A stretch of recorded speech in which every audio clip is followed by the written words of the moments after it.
speaker probably the whole conference, right? And so we're here is Dominic Brack, and his advisor is Larry Jamner, and his talk is entitled Individual Differences in Body Sway Through Postural Analysis. Go ahead, Dominic. Okay, so this is my project, and have any of you ever wondered why some people will stand very relaxed or, kind of sway back and forth? Some people will stand really uptight. Sometimes you can notice when people are walking, they kind of bounce if they have this like tightness in their feet. Well, I've obviously really been focused on that, and it turns out it has a lot to do with the freeze response. So let's take a look at the freeze response in nature. Predators need the stimulation of resistance to incite them to kill, and the act of killing to induce them to eat. An inert body inspires little interest.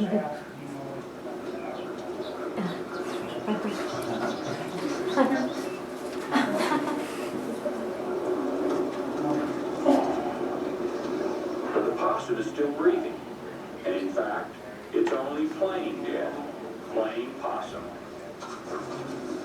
Biding time until the threat of danger is past. It's not just consciously putting on a good act, however. It actually goes into a state similar to shock, a condition known as thanatosis. Okay, so what does this freeze response look like in humans? Well, we know that the freeze, why do we freeze? Well, first, it's an inescapable threat. You can either die, you can either live and successfully discharge the hormone, which stores that into your hippocampus, that experience, and creates better resilience, because you know that you overcame that. Or you can live, but you do not successfully discharge those hormones, which biologically creates immune deficiency and shorter lifespan, and psychologically can lead to depression and neurosis. So, now, do you think human beings freeze? Have you noticed? Do you think human beings freeze? Have you ever been walking through the grocery store and turn an aisle and see someone that you did not want to bump into, and you kind of like, you froze, okay? So, more importantly, I guess, well, more specifically, externally, there's this alert face, it's with vigilance, and then it's reduction in body sway that comes from a contraction of the muscles around the ankle joints. So, and you can move forward, you stand on the balls of your feet, right? Internally, this is categorized, well, it increases your diastolic blood pressure, but decreases your heart rate. And so the functionality of this is explained in the defensive cascade, where it's saying that it goes freeze and then fight or flight, because when you freeze, it's this early orienting response, and it's like a detection of relevant information, so you can decide, do I need to run or do I need to fight? Well, for now, health implications of the fight or flight or sympathetic nervous system has been really highly documented. For example, we know that individuals high in anxiety, that they have this increased vulnerability with response to stressors, exaggerated autonomic responses, and individuals high in hostility have been associated with high heart rate, increased blood pressure, and exaggerated physiological stress reactivity. Also, individuals high in hostility, they are at higher risk for metabolic syndrome, and laboratory studies have shown that high hostile individuals demonstrate exaggerated physiological stress reactivity when experiencing threats to their self-esteem or being unjustly judged. But what about the freeze response? Well, there's not any information on the freeze response, except for, with one exception, is this Facing Freeze by Roloff et al. In 2010. And they found that greater displays of freeze response among relative to anxiety for women when presented with a social threat. And the measure that they used for the body sway was this custom created strain gauge force plate. Now, these are extremely expensive. It's so expensive that I couldn't find the price. It's one of those things you have to request a quote, okay, and they'll get back to you. So, Europe wasn't going to cover it. And the procedure they used, they had these women, and they showed them a neutral face, angry face, happy face, and then see how much they swayed. Now, I think that the reason that there's not a lot of information on the freeze response is because of the expense and the difficulty in measuring this body sway. So what I did was I bought a Wii board for $32. And the aims of this study were to find out if this Wii board was a valid balance and could be adopted to measure body sway, identify individual differences in body sway or freeze behavior, and to contribute to the overall understanding of this potentially important measure of stress reactivity. And so when you stand on the body sway, you can see that it has 2 places here for your feet. Ideally you would be standing in the middle there. It gives out, see, this is the information that it gives. It has 4 quartile information showing how much weight, your overall weight, and how much is being distributed into each quartile.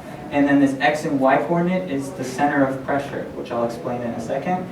And the Wii Balance Board has been tested and confirmed as a suitable tool for standing balance assessments in a clinical setting.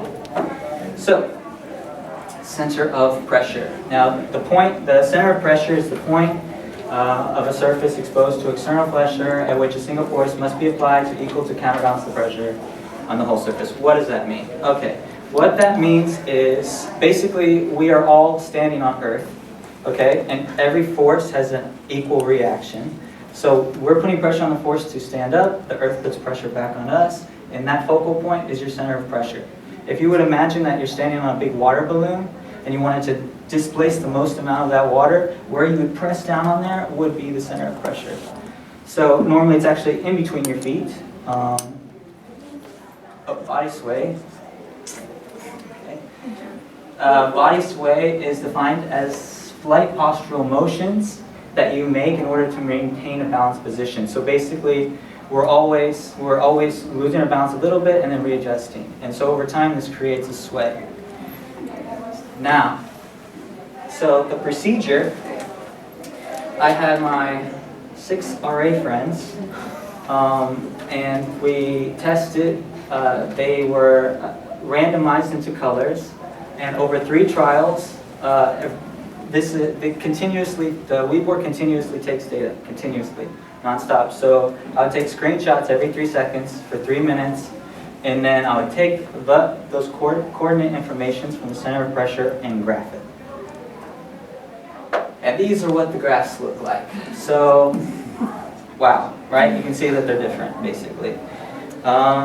But let's look a little closer here. So if you look at the yellow up there in the left-hand corner, you can see that basically it's 2 graphs. You have, it kind of reflects over the y-axis, but its center is way behind. It's a posterior center of pressure because it's way behind the x-axis. It doesn't cross, and they're relatively correlated in their distribution. They're just so what this would show is that because of the posterior. Oh, another important thing is that when you're freezing and you stand on the balls of your feet, you can't move very well left to right, the lateral movement. So it's actually classified as movements from forward to back. So you can see that this is a little more lateral than it is forward to back. And so this, I would say, is probably due to maybe standing and so the second trial, the differences in the graphs show that there's a variance in between trials. But that variance is most likely because they just stood on a different part of the Wii board. And so that combined with the anterior, posterior center pressure means it's most likely not freezing. So if we let's look at red here.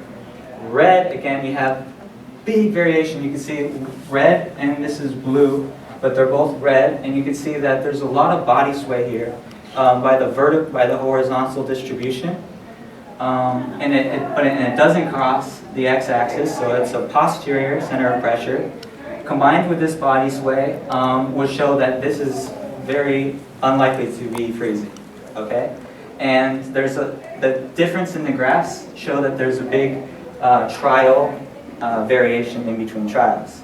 Now if we look at blue, you can see that these two graphs are very hard to even distinguish between each other.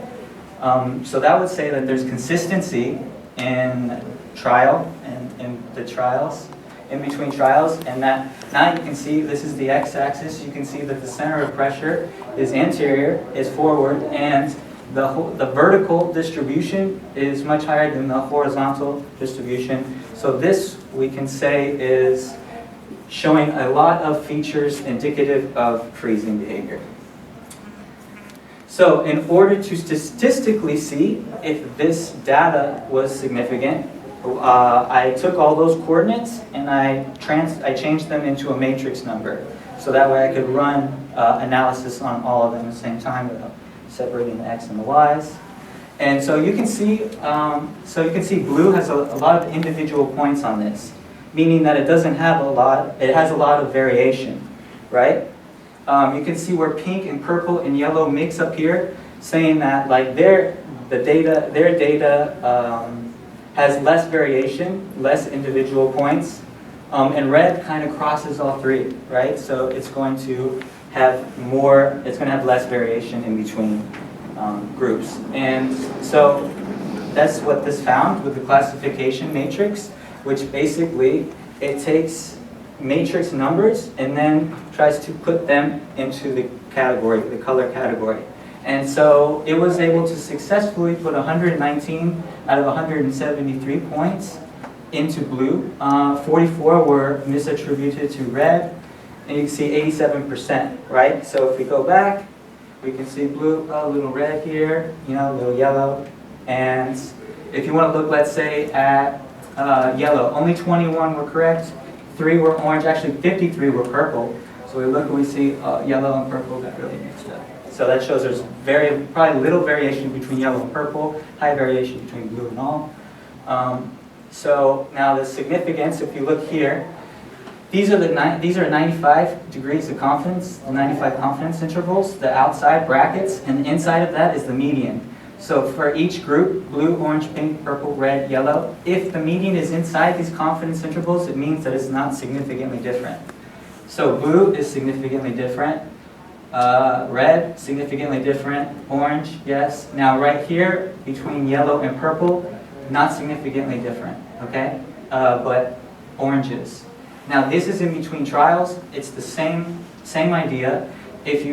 So these are just trials 1, 2, and 3. You can see blues are consistent across trials. So red actually they are completely different. None of the trials are significantly correlated to a previous trial. So now, if we look at the results here, let's see. Well, basically, all right. So the variation. All right. Now we're looking at the analysis of variance, and what you want to know when you're looking at analysis of variance for a correlation to be significant or variance to be significant, you want an F-score of 3. Okay. F-score of 751 is extremely significant. Okay. And so basically, what this is saying is that effects of the participants, they differ across participants and trial. And then the source, they differ with F value of P of 293, very significant. And then the trial and trial by source. So what these are all saying is that the trial effects suggest that there are significant changes within participants and body sway with their repeated assessment. So we saw that with the red, obviously. And then the source and trial with a significance of 96, F ratio, it means that the interaction indicates that some participants differed more in between trials than others. Like blue didn't do much, but red did. All right, so what does that all mean? Well, the findings then have shown that basically have generated a comparable instrument to measure body sway. And this is now the uniqueness and the fact that it varies so much in between participants creates a biomechanical measure of identity. So especially if you combine this with the weight and the distribution, very distinctive. Now, the body sway, what we found is can be unique across participants, and it can also be very unique and very common, I guess.